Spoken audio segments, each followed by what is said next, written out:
Café et chocolat, l'entreprise et l'éducation, sur la même longueur d'onde. Bonjour à toutes et à tous, je suis Jules Lemaire, président de Rêve FM, la radio de l'ESSEC, et je suis heureux de vous retrouver aujourd'hui pour le deuxième épisode de notre Tour de France en partenariat avec Radio KPMG.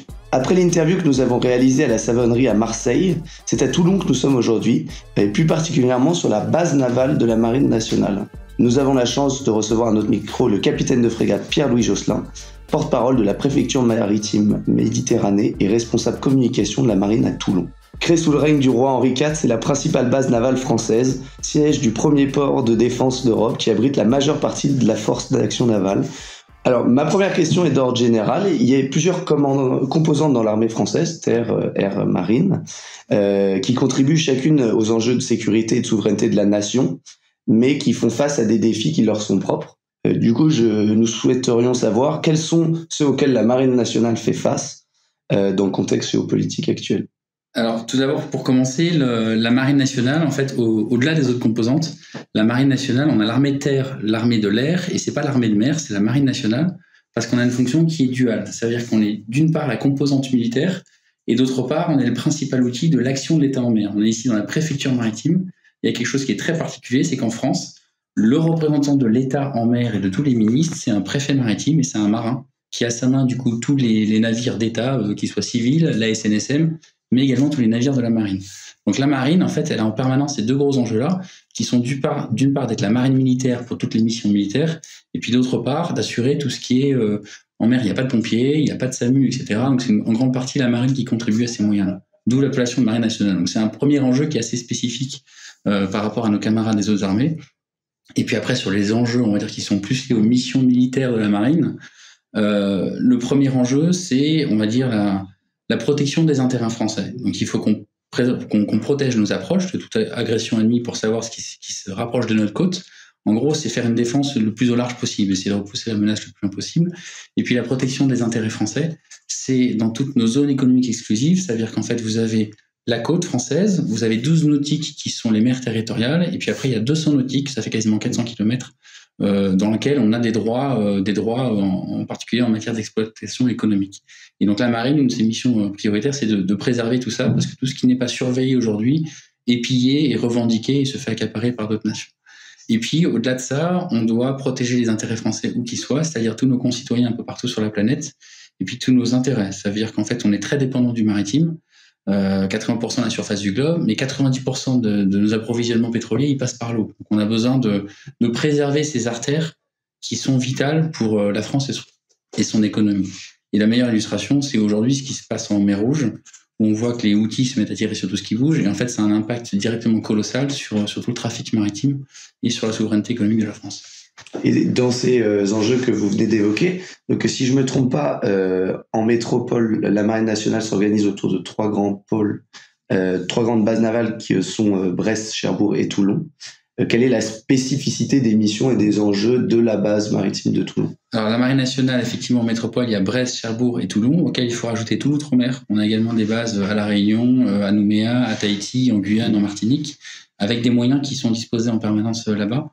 La spécificité de Toulon, c'est qu'en fait, c'est la porte naturelle d'entrée déjà dans la Méditerranée. On a beaucoup d'enjeux méditerranéens, mais c'est également la porte d'entrée, on va dire, vers l'océan Indien. Le canal de Suez nous y amène très vite.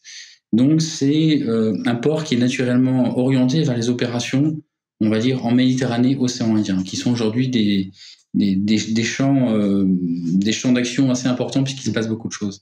L'autre spécificité, c'est qu'elles sont liées à la Méditerranée, c'est que la mer Méditerranée, elle est petite. C'est que 1% de la surface du globe, mais on a 30% de nos approvisionnements en containers qui y passent, et c'est quasiment 2/3 de l'approvisionnement énergétique de l'Union européenne. Donc on a une très très forte concentration en Méditerranée et très peu de profondeur stratégique. C'est-à-dire qu'en fait, si vous avez une menace, elle traverse la Méditerranée en quelques jours, ce qui n'est pas le cas dans l'Atlantique où vous avez des grands préavis.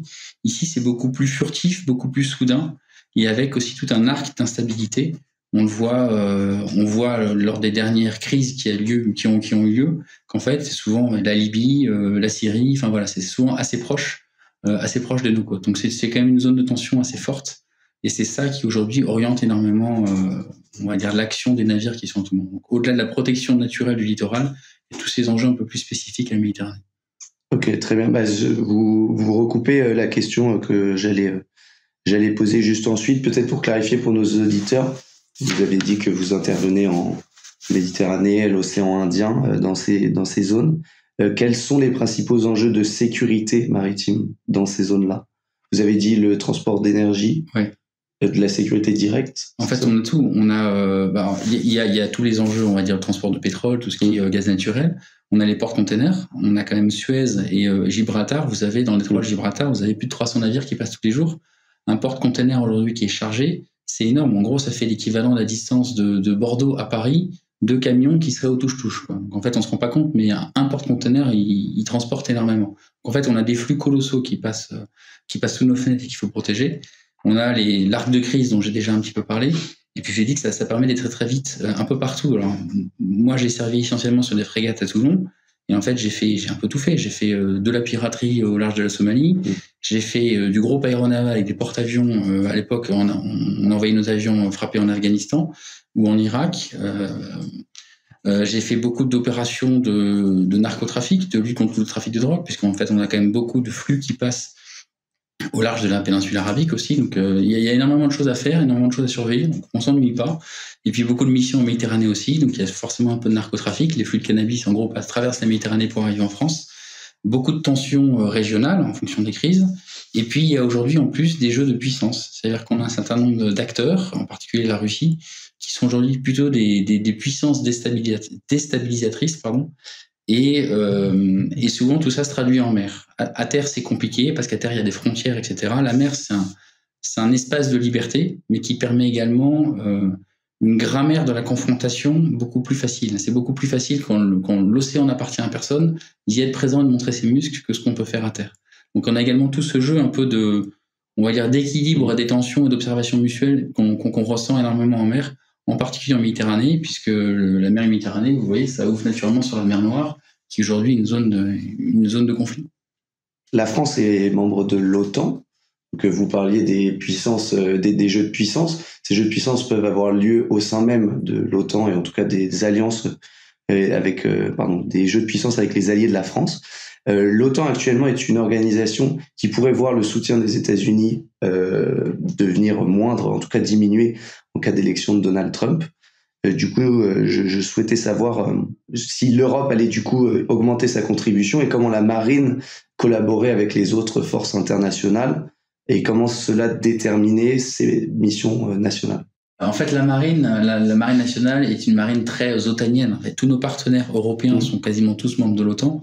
En fait, l'OTAN a offert une interopérabilité qui est assez exceptionnelle. C'est-à-dire qu'aujourd'hui, on s'est travaillé très facilement en bilatéral avec des Allemands, des Espagnols, parce qu'on est tous au sein de l'OTAN, on parle la même grammaire, les mêmes codes, et on a du matériel qui est compatible. Le poids des États-Unis au sein de l'OTAN, ça c'est une décision politique. Dans tous les cas, la France reste un acteur majeur de l'OTAN, s'y investit d'ailleurs de plus en plus, parce qu'on se rend bien compte de la nécessité de travailler en coalition aujourd'hui. C'est-à-dire que la France, elle seule, peut pas assurer la défense de toute l'Europe, et c'est le cas pour chacun de nos pays partenaires. Donc, ça reste quand même un formidable creuset pour mettre nos forces en commun, ce qui n'empêche pas en parallèle aussi de faire des missions purement européennes. La piraterie, la mission Atalante, c'était une mission européenne qui fonctionne bien. Ce qui s'est monté là au large du Yémen, la mission Aspides qui vient d'être montée, c'est également une mission européenne de sécurisation du trafic. Et puis on en a une troisième qui s'appelle, on en a d'autres d'ailleurs, on en a une qui s'appelle Agenor, qui elle est dans le détroit d'Ormuz, au large de l'Iran, qui est aussi une mission européenne de sécurisation du trafic maritime. Et on a l'opération Irini, qu'on fait plus proche en Méditerranée, qui là pour le coup vise à faire respecter l'embargo sur les armes en Libye. Donc on a quand même déjà pas mal de petits échantillons de missions européennes qui fonctionnent, mais qui n'ont pas la même ampleur, qui n'ont pas le même dimensionnement, et qui sont souvent plutôt des missions de protection du trafic maritime, qui du coup dans le spectre du conflit militaire sont souvent plutôt dans le bas du spectre. L'OTAN reste quand même un formidable outil pour le combat de haute intensité, on va dire en coalition. Ça permet de mettre en place ces moyens en commun. Après, vous évoquiez Donald Trump et le possible désengagement des États-Unis. Oui, on a déjà eu le débat sur les 2% il y a quelques années, et toutes les nations européennes ont bien conscience que les temps changent et qu'il faut faire un effort supplémentaire. Ce qui va d'ailleurs être le cas en France. On a une loi de programmation militaire qui est plus ambitieuse que les précédentes, justement, pour accompagner cet effort. Effectivement, les armées françaises font face à des enjeux de maintien de leur capacité opérationnelle, mais aussi à ceux de pouvoir répondre aux nouvelles menaces. Donc, vous évoquiez la loi de programmation militaire 2024-2030. qui acte un effort budgétaire important, le plus élevé depuis les années 60. Comment cela va se traduire concrètement pour la Marine nationale et pour vous à Toulon? Alors, la loi de programmation militaire, c'est 413 milliards d'euros sur 7 ans, c'est vraiment un effort colossal. Comment ça se traduit? Alors déjà, il y a une bonne part de renouvellement des moyens. Ça veut dire qu'aujourd'hui, on a un porte-avions Charles de Gaulle, mais qu'il faut déjà mettre sur les rails le porte-avions de nouvelle génération, son successeur. On a les sous-marins nucléaires lanceurs d'engins à Brest qu'il faut aussi remplacer. Donc, on a ça, c'est vraiment des programmes très dimensionnants, très structurants, qui nécessitent beaucoup de crédits. Donc, tous ces programmes-là sont possibles grâce à la LPM. Et puis, ça va, de manière générale, on termine le renouvellement capacitaire de nos moyens. C'est-à-dire que la Marine, ces dernières années, a connu une modernisation assez rapide de moyens qui étaient vieillissants. Ça permet de le terminer. C'est-à-dire qu'en gros, on a beaucoup de frégates qui commencent à être assez modernes, qui remplaçaient des frégates qui avaient 30, 40 ans. Ce mouvement-là va se poursuivre. Ça permet d'avoir des nouvelles capacités qu'il faut remplacer dans le domaine de la guerre des mines, des patrouilleurs, des nouvelles frégates, le porte-avions, les sous-marins. Comment ça se traduit à Toulon? Déjà, ça fait des nouveaux moyens qui arrivent. Typiquement, le porte-avions de nouvelle génération qui va arriver, c'est quelque chose de dimensionnant parce qu'il est quasiment 2 fois plus gros que l'actuel. Donc, il y a tout ce côté nouveaux moyens. Et puis, il faut aussi mettre en place toutes les infrastructures pour accueillir ces nouveaux moyens. Ça veut dire qu'on ne soutient pas de la même manière un bateau qui a été construit dans les années 80 d'un bateau qui serait construit en 2020. Donc, il faut accompagner tout ce mouvement-là. Ça veut aussi dire beaucoup de travaux d'infrastructure, de rénovation énergétique, etc. Dans tout ce qui est système de transmission, ça évolue très très vite. Enfin, vous avez tous des téléphones qui ont des durées de vie assez limitées. Vous imaginez bien que quand on met de l'informatique en place sur un bateau au neuvage à la construction, 20 ans après, il faut tout refaire. Et donc, on a ce besoin aussi de moderniser tous les outils qu'on a déjà. Et puis, on a des infrastructures qui sont un peu vieillissantes. Enfin, voilà, il y a plein de choses à faire. Et cette loi de programmation militaire, elle va permettre de faire ça. Elle va permettre de renouveler les moyens, d'améliorer l'entretien de ce qui se fait actuellement pour mieux l'exploiter. Et puis, de continuer à progresser dans l'innovation technologique. Parce qu'on a des programmes structurants de long terme. On a aussi besoin de garder, de conserver la capacité, on va dire, agile à réagir très vite pour très très vite prendre une nouvelle technologie intéressante et l'adapter au monde militaire. Typiquement, ce que fait l'Ukraine aujourd'hui avec des drones civils, on se rend compte qu'en très peu de temps, ils développent des nouveaux systèmes d'armes à la base de technologies civiles existantes et accessibles facilement. Ça, on a besoin de conserver ça aussi. Au-delà des grands programmes structurants, on a besoin de garder cette petite capacité agile à très très vite s'adapter à l'environnement. Et justement, on pourrait poser la question de l'essor de l'intelligence artificielle. Alors, dans le monde civil, en tout cas, ça a un énorme impact actuellement. Comment fait-on pour rester à la pointe de la technologie et des nouvelles dimensions sur des navires qui ont plusieurs années? Ouais. Comment est-ce qu'on les maintient à la pointe de la technologie? Alors, c'est la vraie difficulté qu'on a, c'est de maintenir une cohérence d'ensemble en permanence. C'est-à-dire qu'il faut rester cohérent dans notre format d'armée. Ça veut dire qu'en fait, la vérité d'aujourd'hui n'est pas forcément celle de dans 2 ans et pas celle d'hier non plus. Donc, on a quand même besoin d'avoir une cohérence sur le long terme dans notre format d'ensemble. Et puis, ce besoin de s'adapter en permanence et d'avoir ce qui se fait de mieux en termes de technologie. Pour ça, du coup, les armées et la marine mettent en place du coup on suit la technologie du moment. C'est-à-dire qu'on a par exemple une frégate multimission, la Provence, qui pour la première fois a été conçue avec un data hub embarqué. C'est la première fois qu'on met en place comme ça des data hubs sur les bateaux qui permettent de l'exploitation de données beaucoup plus... Un data hub, c'est un ordinateur qui traite des données. C'est ça. On a une capacité de traitement de la donnée qui est colossale. Ce qu'il faut savoir, c'est qu'un bateau en mer ou un avion ou un sous-marin, il génère un flux de données qui est colossal. Parce qu'on a plein de senseurs, on voit tout ce qui se passe, on enregistre tout. La vraie difficulté est dans l'exploitation de ces données derrière, un peu comme partout d'ailleurs. Et donc l'idée du data hub, c'est ça, c'est réussir à analyser très très vite, de manière la plus automatisée possible, pour accélérer la rapidité de décision. Quand vous avez un petit mobile qui vous arrive à toute vitesse sur la tête, en gros, un missile aujourd'hui qui arrive sur un navire, ça vous laisse moins de 30 secondes pour réagir. Donc finalement, les quelques secondes qu'on va grappiller dans l'exploitation des données, elles sont vitales. On a ce besoin en permanence de se maintenir au goût du jour. Donc on s'adapte aux nouvelles technologies. On met en place également des structures, c'est-à-dire que la marine, elle a ici à Toulon un centre d'expertise des programmes navals qui cherche aussi en permanence avec les industriels à développer des nouvelles technologies ou à faire des expérimentations de nouvelles choses. Et puis on a créé un centre de service de la donnée et de l'intelligence artificielle de la marine en 2019 qui est également hébergé à Toulon, dont le but est justement de développer ces expérimentations et essayer de passer ensuite à l'échelle de production pour tout ce qui peut bien fonctionner pour le développer dans la marine. Donc on a en permanence ce souci d'essayer de rester bien, on va dire, bien plugué à ce qui se fait en matière de nouvelles technologies, d'autant plus qu'on s'est vite rendu compte qu'aujourd'hui, On appelle ça le multimilieu multichamp, c'est-à-dire qu'avant, nos engagements, on les voyait un peu comme sous la mer, sur la surface et en l'air. Aujourd'hui, on parle de multimilieu multichamp parce qu'il y a le monde cyber, il y a le spatial, il y a la sphère informationnelle qui joue aussi énormément. Enfin, on se rend bien compte que tout ça est très imbriqué et nécessite d'être à l'affût dans chacun de ces domaines. Et pour remettre à niveau les bâtiments, j'imagine que cela nécessite de les faire revenir à la base. Il me semble que le Charles de Gaulle a été arrêté un peu moins d'un an et qu'il est reparti récemment. Comment, logistiquement, on organise la réparation à mi-vie d'un porte-avions et comment gérer les enjeux politiques en enlevant le seul porte-avions français? Alors, au-delà du porte-avions, cette remise à niveau, cette régénération des bateaux, c'est quelque chose qu'on fait tout le temps. Ça veut dire qu'en fait, des arrêts techniques, ça rythme la vie des navires parce qu'en fait, il y a le besoin de se remettre à niveau technologiquement, il y a aussi le besoin de réparer. Et si vous avez une voiture et que vous roulez pendant 6 mois d'affilée, forcément, il y a un moment, ça coince. Et ça, on a exactement le même problème pour un bateau. C'est-à-dire qu'en fait, en plus, ils sont sur un environnement salin qui est très agressif. Donc, on a besoin de faire un passage au stand régulier pour entretenir, redonner du potentiel et remettre à niveau. Donc, c'est quelque chose qu'on fait très régulièrement. Chaque navire a au moins tous les ans un arrêt technique pour se remettre à niveau. Et en fait, dès que vous avez un navire qu'on arrête, forcément, d'un point de vue capacitaire, c'est une perte. C'est-à-dire que quand vous avez 10 frégates, que vous en arrêtez 2, vous savez que vous devez remplir la mission avec moi. Mais ça fait partie du mode de fonctionnement normal de la marine. C'est-à-dire que notre format, il est fait normalement pour être capable de durer, malgré, on sait que quand on a tant d'unités, elles ne sont pas toutes déployables. Le porte-avions, c'est un peu ça, sauf qu'évidemment, c'est une capacité unique. Ça veut dire que ces arrêts techniques, ils sont plus anticipés qu'ailleurs, parce qu'ils sont aussi plus complexes, et on sait qu'on va se priver d'une certaine capacité pendant un temps donné, même si on s'en prive pas intégralement. C'est-à-dire qu'en fait, le groupe aéronaval embarqué, tout ce qui est, en gros, tous les avions de chasse qui sont sur le porte-avions, quand le porte-avions est en arrêt technique, ils peuvent continuer à opérer depuis la Terre. Clairement, on arrive quand même à maintenir un minimum de qualification, de capacité et d'entraînement pendant les phases d'arrêt technique prolongé du porte-avions. Les enjeux environnementaux font partie des sujets sociétaux importants. On en parlait dans l'introduction tout à l'heure. L'État a lancé le programme Stratégie Biodiversité 2023 pour utiliser les forces armées dans la protection de la biodiversité. Quel est le rôle de la Marine nationale dans ce programme, notamment dans la protection de l'environnement marin, la préservation des écosystèmes côtiers? La marine est un acteur majeur là-dessus parce que alors j'ai déjà parlé de l'aspect préfecture maritime, c'est-à-dire que moi typiquement dans mon travail on a différentes casquettes.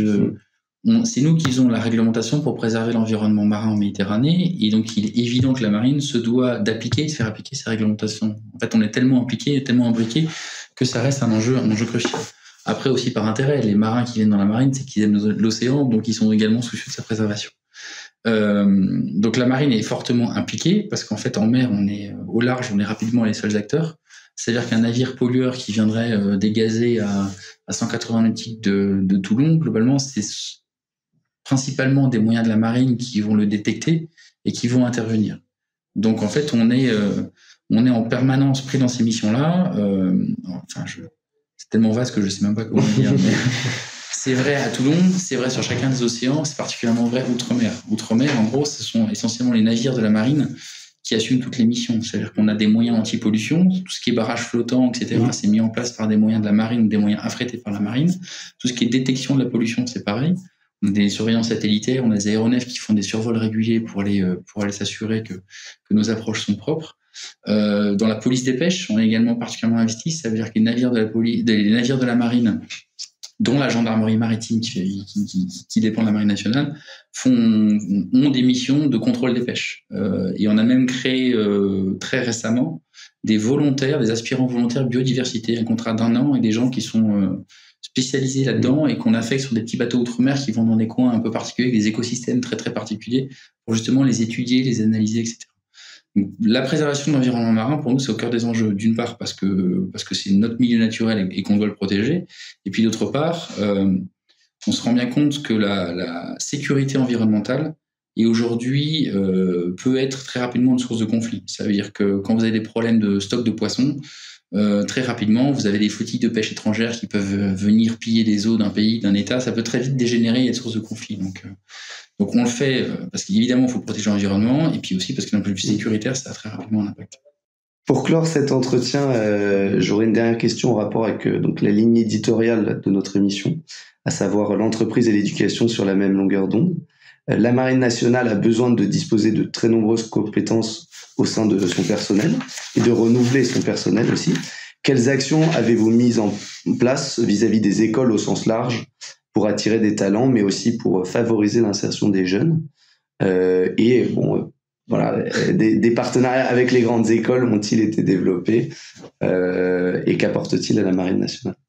Alors, pour répondre à tout ça, ce que ça apporte à la Marine, je vais commencer par la dernière question. La Marine, elle recrute très, très largement parce que globalement, chaque année, il nous faut 3 à 4 000 jeunes qu'on recrute.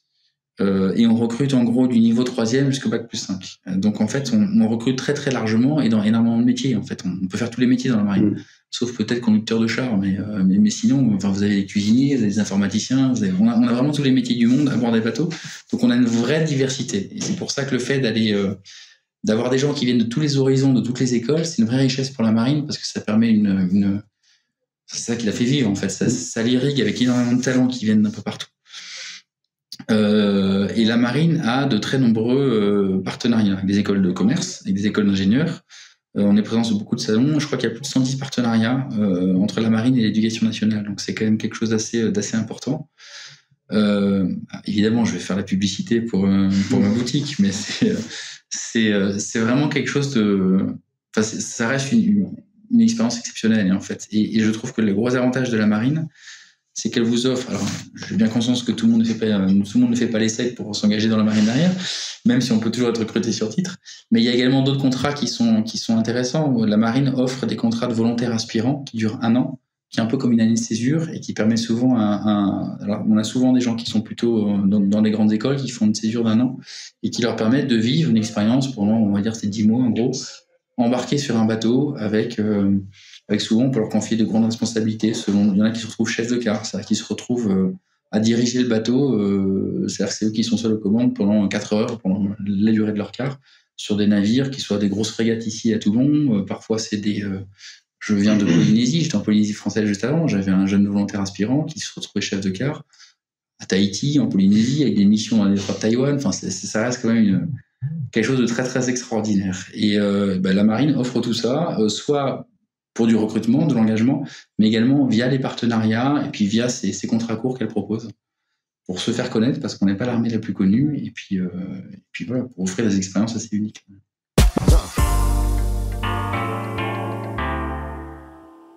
Un grand merci, capitaine Pierre-Louis Josselin, de nous avoir apporté votre éclairage sur ces différents sujets et de nous avoir fait découvrir plus en profondeur les enjeux actuels et futurs de la Marine nationale. Cette émission était la 2e étape de notre Tour de France 2024 de Rêve FM, en partenariat avec Radio KPMG. Nous nous retrouvons, chers auditeurs, avec grand plaisir pour la prochaine émission à Aix-en-Provence, où nous interrogerons Cécile Bosso, docteur en sciences du management et professeure à l'université Aix-Marseille. À très bientôt sur les ondes. Café et chocolat, une émission de Radio KPMG et de Rêve FM.